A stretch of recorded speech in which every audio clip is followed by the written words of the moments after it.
En fait, je suis allé à l'hôpital visiter un copain à qui on a fait des multiples transfusions sanguines. Et ça m'a fait réfléchir. La transfusion sanguine, c'est génial, non? Ça sauve des vies. Imaginez-vous un peu un accident de voiture, perte de sang, besoin urgent de sang. C'est intéressant, enfin c'est majestueux de pouvoir avoir du sang en banque et pouvoir transférer rapidement à une personne qui en a besoin en urgence. Bonjour à tous, j'espère que vous allez bien. Aujourd'hui est un jour merveilleux. Je suis heureux de vous avoir encore une fois en direct. Ou pas. Aujourd'hui, nous allons parler d'un sujet très intéressant. Et à la fin de cette vidéo, j'espère que chacun de nous en tirera sa part de grandeur, nimbé d'élégance, de bravoure et d'intégrité. Aujourd'hui, nous allons parler d'un homme très intéressant au nom de Charles Drew, ou Charles Dreux.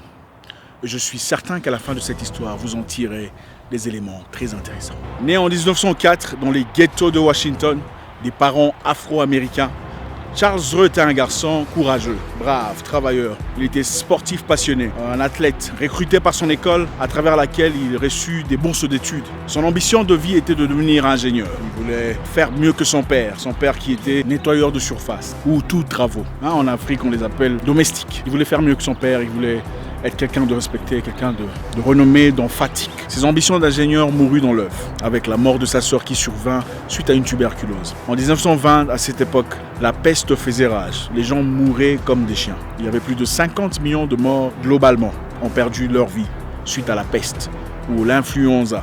Le jeune homme était triste de voir sa sœur mourir d'une maladie aussi étrange, périr ainsi devant sa famille.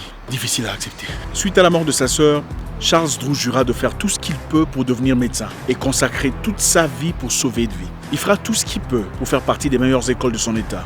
Mais en vain, les lois étaient claires. Les hommes de couleur n'étaient pas tout à fait permis. Pour financer ses études médicales, Charles Drew n'a pas beaucoup réfléchi. Il fit des jobs pas tout à fait à la hauteur de ses attentes. Il avait travaillé comme instructeur d'athlétisme pour certaines organisations. Question d'accumuler assez d'argent pour prendre soin de soi. Il savait ce qu'il visait. Il visait grand. Il avait accepté le petit rien qu'il gagnait. Question d'accumuler assez d'argent pour enfin devenir quelqu'un de proéminent. Quelquefois dans la vie, il faut accepter des petites accumulations pour finalement pouvoir sauter grand. Il ne faut pas toujours refuser tout ce qui vient vers toi, surtout quand vous êtes contre mur, dans des conditions sordides.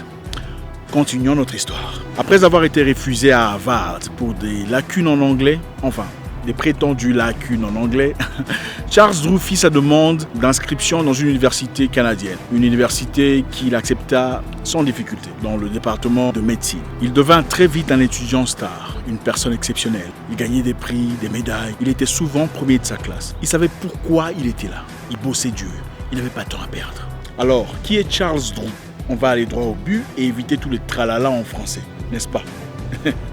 Auparavant, le sang prélevé d'une personne pour être transfusé à une autre périssait après 2 jours. Ça veut dire, vous tirez le sang d'une personne, en attente de le transmettre à une autre personne, ça pourrissait après 2 jours. Il n'y avait donc pas de technique de conservation de sang qui fonctionnait vraiment. Je vous donne un exemple. Une personne victime d'un accident de voiture, en hémorragie, en perte massive de sang, devrait immédiatement trouver un donneur de sang compatible dans les minutes qui suivent. Sinon, la mort était certaine. Après avoir profondément analysé les facteurs physiques, chimiques et biologiques pouvant altérer la conservation du sang, le docteur Drew en ressort une technique de séparation du plasma et du culot. Ça veut dire, il a séparé le sang en 2 parties, permettant ainsi la conservation massive du sang collecté. C'est grâce à ces messieurs qu'aujourd'hui, on peut stocker le sang en banque pour le collecter plus tard pour un usage ultérieur. Charles Drew crée alors la première banque de sang en Amérique. C'est grâce à lui qu'on a pu placer le sang et le plasma dans des réfrigérateurs. Appelé par les autorités américaines pendant la Deuxième Guerre mondiale, il leur propose sa méthode qui est rapidement acceptée. Beaucoup de personnes lui doivent la vie. Des militaires anglais, des Américains et même des civils qui étaient blessés pendant le bombardement de Pearl Harbor. On ne le dit pas assez, mais il faut le dire. C'est grâce à Dr. Drew qu'on a pu sauver d'innombrables vies pendant la Deuxième Guerre mondiale.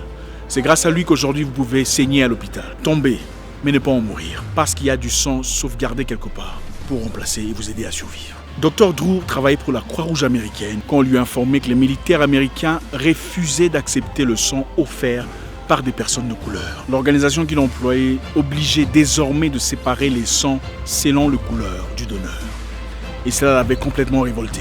Il ne pouvait pas l'accepter. Et il décida finalement de quitter son boulot. Malgré son gros salaire, malgré la position, malgré l'honneur, malgré la place qu'il occupait. Je tire principalement 2 leçons de cette histoire. En plus d'être une personne cérébrale, une personne particulièrement intelligente, Dr. Drew était une personne d'honneur, une personne de caractère, une personne de valeur. Prête à sacrifier tout ce qu'il avait, son honneur, l'argent, tout ce qu'il avait comme grandeur, tout ce qu'il avait comme opportunité, au nom de son honneur. Il ne pouvait pas accepter cette défaillance, il ne pouvait pas accepter cette défiance, il ne pouvait pas tolérer cette insulte, cette injure à sa communauté, à sa personne, à ses recherches. Combien de personnes aujourd'hui sont capables de faire cela? Combien de personnes laisseraient passer une opportunité aussi grandiose, une position de force? Nous voyons beaucoup de personnes en politique, après avoir fait des scandales, après avoir gaspillé l'argent du peuple, pillé, paupérisé le peuple, veulent toujours rester, persister, veulent toujours rester en position de force, veulent toujours assumer les mêmes rôles. Après avoir pillé le peuple avec l'ancien président, ils veulent quand même faire partie du nouveau régime. Beaucoup de personnes parmi nous n'ont pas d'honneur, n'ont pas de dignité, n'ont pas de sens, n'ont plus de honte. Après avoir été exposés ouvertement, j'ai vu des gens en politique, des gens dans des hauts offices, je crois que vous aussi d'ailleurs, qui ont été exposés sur les réseaux sociaux, dans le vol, dans le pillage, dans des vidéos de nudité, mais qui quand même persistent, veulent assumer les mêmes fonctions d'honneur. C'est incroyable. Nous devons avoir l'honneur. En plus d'être cérébral, en plus d'être intelligent, en plus d'être cultivé, nous devons avoir l'honneur. Deuxième leçon, ne soyez pas seulement une personne moyenne dans ce que vous faites. Peu importe votre domaine d'activité, peu importe ce que vous choisissez de faire. Vous êtes développeur de programme, soyez un développeur exceptionnel comme Dr. Drew.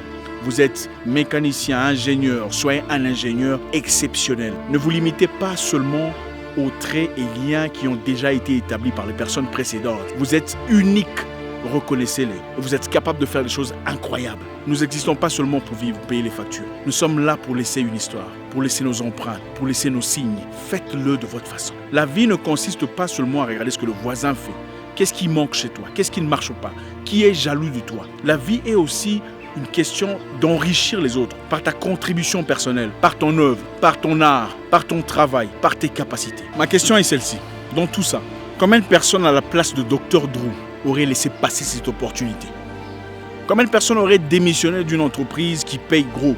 Un gros salaire, des grandes opportunités, des faveurs. Combien de personnes auraient fait cela pour sa communauté? Pour son honneur, pour sa dignité. C'est parce que nous avons cultivé une mentalité des lâches. Nous ne sommes plus les mêmes personnes.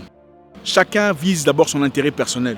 Chacun regarde d'abord ce qui lui est avantageux à lui. Qu'est-ce que moi je vais manger? Qu'est-ce que moi j'aurai de tout ça? Qu'est-ce que je gagne de tout ça? Au lieu de voir la communauté, on voit d'abord ce qui est personnel. Je vais rouler dans une grosse voiture. Combien de personnes à la place de Dr. Charles Drew auraient pris la même décision? Améliorons-nous. Nous sommes beaucoup mieux que ça. Il ne suffit pas d'être intelligent ou cérébral ou intellectuellement équipé. Il faut aussi avoir le caractère et l'intégrité. Mon nom est Isaac Mouikassa, le guerrier noir. Votre frère.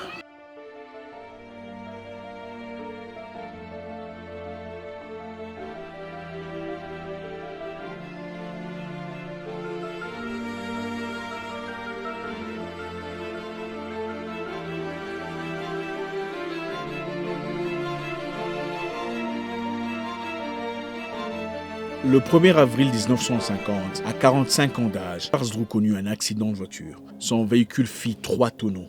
Les 3 autres passagers ne furent que légèrement blessés. Drew, par contre, qui était au volant, dut être désincarcéré. Son pied ayant été écrasé sous une pédale, il saignait. Et quand les secours parvinrent à l'extraire, il était dans le coma. Des rumeurs persistantes propagent l'idée que Dr. Drew aurait été emmené à un hôpital où les gens de sa couleur de peau n'étaient pas tout à fait tolérés. Il mourut faute de soins, ou par négligence par le personnel médical. D'autres personnes disent qu'il aurait reçu les soins appropriés et qu'il mourut quand même, suite à ses blessures.